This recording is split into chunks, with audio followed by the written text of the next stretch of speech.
This is Steve Ridgel, and this morning my wife Marcia and I were talking about Samuel and his mom Hannah.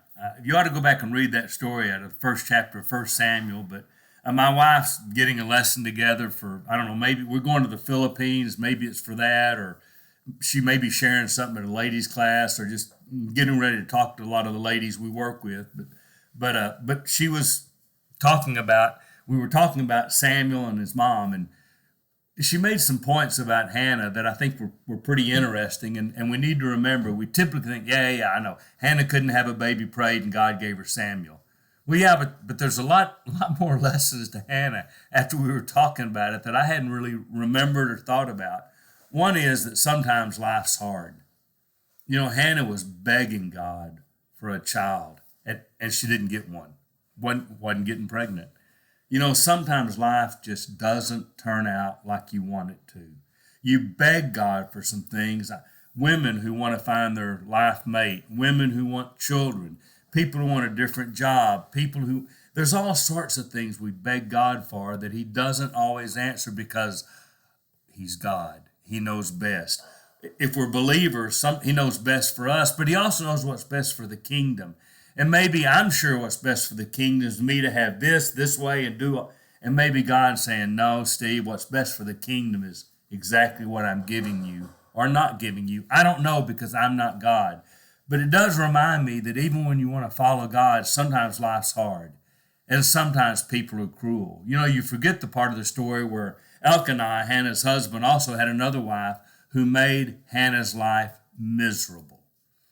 She taunted her because she had kids and Hannah didn't. She was mean to her. She was cruel to her. And sometimes in this world, people are mean. Sometimes even Christians say things we wish we hadn't. But boy, in the world, if you're looking for your affirmation and support from the world, you're not going to get it.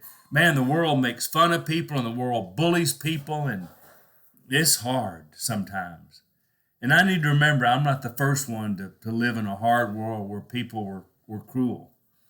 We talked about how Hannah prayed all the time for a child. Beseech God for what you want and don't stop asking. Pray fervently and pray all the time. And Hannah made a promise that if she had a child, she'd give it to the Lord. Now, I like that for a number of reasons. That also reminds me that, everything I have belongs to God and comes from God. We live on a ranch, got a barn dominium, but they're really not ours. They're God's. So we try to use what we have for God's service. We try to believe that whatever we have is a gift from God to be used in the service of the kingdom. So I think that's an important thing to remember. And then here's where we know she did it, but we need to put some attention to that. Hannah did what she promised God. She said, God, if you give me a child, I'll give him back to you. And she did that. Waited till he was weaned, took him and gave him to Eli, who raised Samuel. And when you say, God, if you'll just give me, I will do. God, if you just want, I will. When you try to bargain with God, number one, God doesn't really work that way. But I will tell you this. If you say, God, if you give me, I promise I will do, then do it. Keep your vows to God. That's hard to do sometimes. I get it.